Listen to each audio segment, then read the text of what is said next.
On this episode, some really well integrated bioretention systems at Parama Park in Sydney.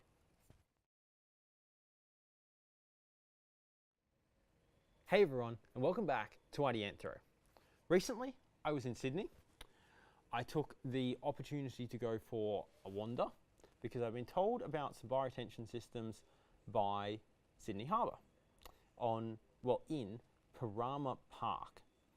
Now, you can find these in the Worsted map at www.ideanthro.com/the-worsted-map. I went to have a look at them and I found really some quite neat bioretention systems. There's a few problems, as is often the case, but there were some slightly different designs to what I'd seen before, and so I really just want to use this episode to showcase them for you. I'll add a bit of commentary here and there, but this is more about just showing you what I saw. So first up, there are two types of system here. There was one, what I'd call a bioretention basin, although it's integrated really beautifully with the park, so basin does not do it justice. And then there were a series, that's 8-ish, street tree-ish / biopods with trees and understory planting type bioretention systems. We'll start with those because that's actually what I looked at first. So first up, here is another look at that. We can pan around, you can see those trees and the lamandra. And so the way this works is running down either side of the road, there is a spoon drain. The road is on a slight grade, it's not super steep. There is a spoon drain, it runs down, it gets to the biopod, we'll call it a biopod, shall we? Gets to the biopod, the curb is neatly formed to, at least in theory, direct water into the biopod, and immediately afterwards, just downstream in the channel, there is an inlet such that higher flows can then go into the inlet there. So design-wise and concept-wise, I think this is pretty neat. I think these look pretty good in the streetscape, and they're not taking up obnoxiously large amounts of room or anything to that effect. So thumbs up from that point of view. On slightly closer inspection though, there's a few awkward things going on. First up is the fact that the soil / filter media in each of these pods has built up to such an extent that it's far higher than the surrounding surface. Now, I know nothing about when or how these were created, so I don't know, for example, whether that was, well, they were never built with any drop from the curb to the soil, so that was always a problem. It was level to begin with and it's just built up from there.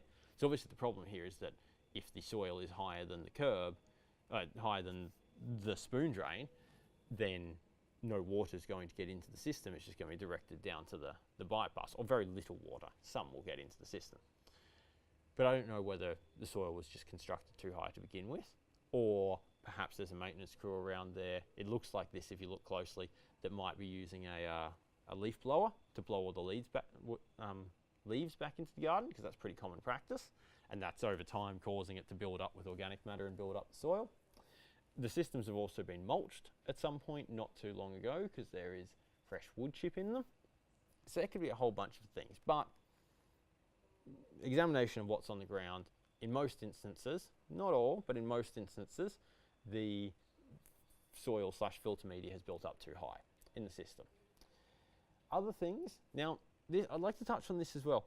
I have noticed that a few instances here that trouble me about the use of lamandras, particularly either longifolia or hystrix, that are both pretty serious plants,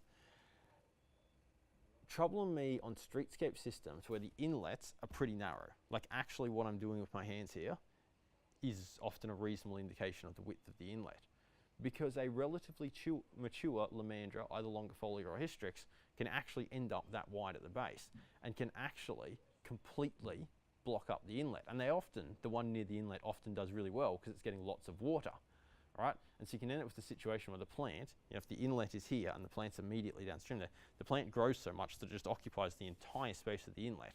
So even if the soil in the system is low enough for water to get from the inlet into the system, there's just a whopping great big lamandra in the way. Nothing can get past it, sediment builds up along the front of it, and it actually blocks off the rest of the system. There's a bit of that happening here. So I actually think we need to have a bit of a question mark here about either do we put lamandras right near the inlets to these systems, or if we do we need to essentially prune them off / kill them off at some point when they get too big and replace them?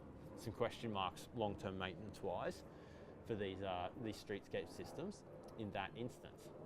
Now, what else did we see with these systems? Well, there was this doesn't have anything to do with the system, but there was this water leak coming down the cliff face across the footpath and then draining into one of these systems. That amused me for a few minutes.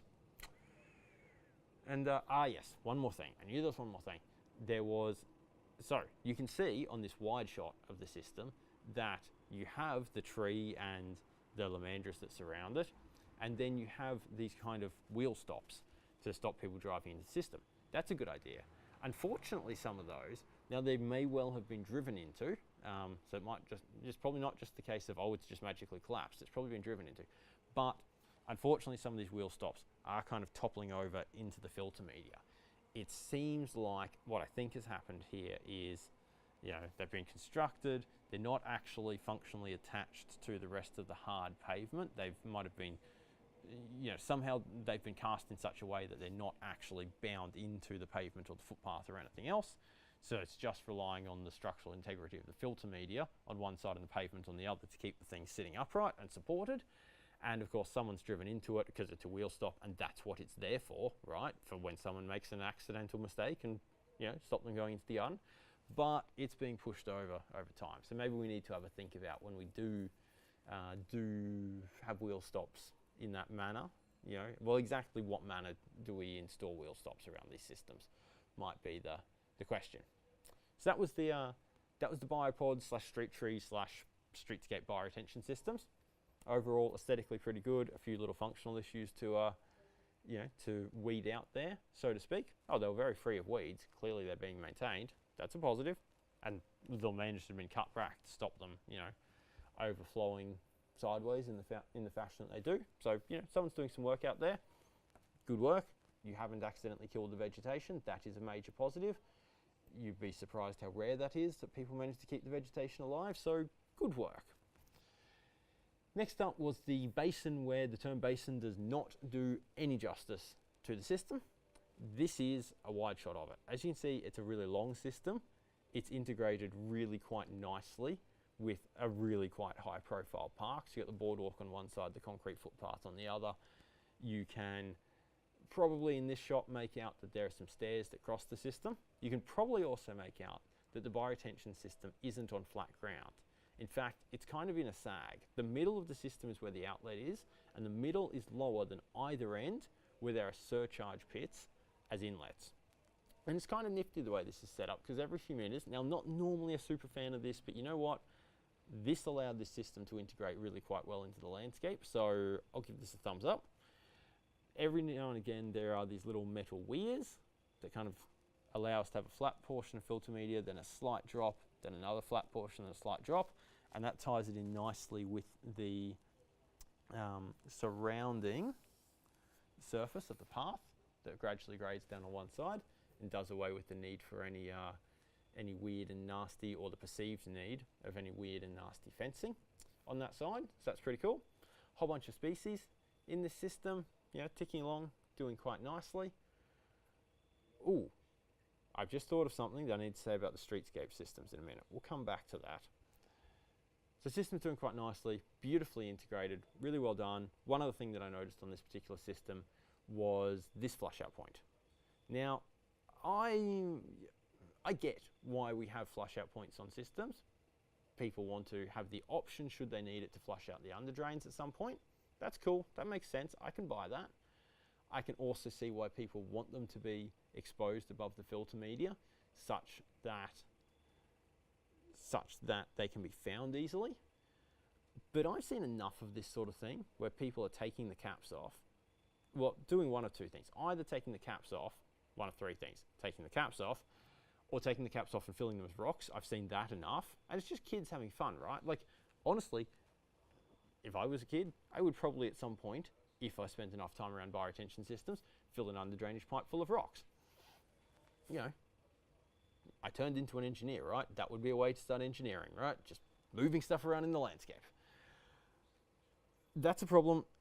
Number three, even when the caps are secured, the number that I've seen that's been broken off, this is just another example of what I see as a common trend in problems that we have with exposed flush out points and bioretention systems. The more I think about this, the more I lean towards wanting some sort of system whereby, and Simon at Manningham talked to me about some ideas for their ZAM WUSA, it's a zero additional maintenance water sensitive urban design, like streetscape bioretention systems along these lines. The more I think about this, the more I'm a fan of, yes, we have the flush out riser points, but we actually cap them off with watertight seals and leave those just either exactly flush with the filter media surface or actually about 50 mils below the filter media surface so that no one can get to them. And then, so that the maintenance person can get to them at some point, we develop some sort of system of signaling where they are. Now, Simon at Manningham talked to me about the idea that they had there, because they have actually done this. They have actually buried go to episode 43 if you want to see this, by the way.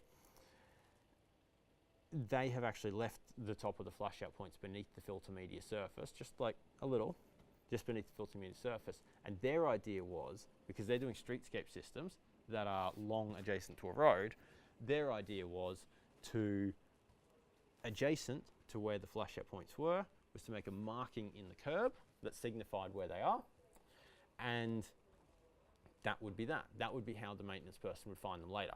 I wonder whether we need to develop some sort of standard along these lines so that we can start getting these flush out points, because this would be a little bit harder in, say, a bioretention basin near the bush or something.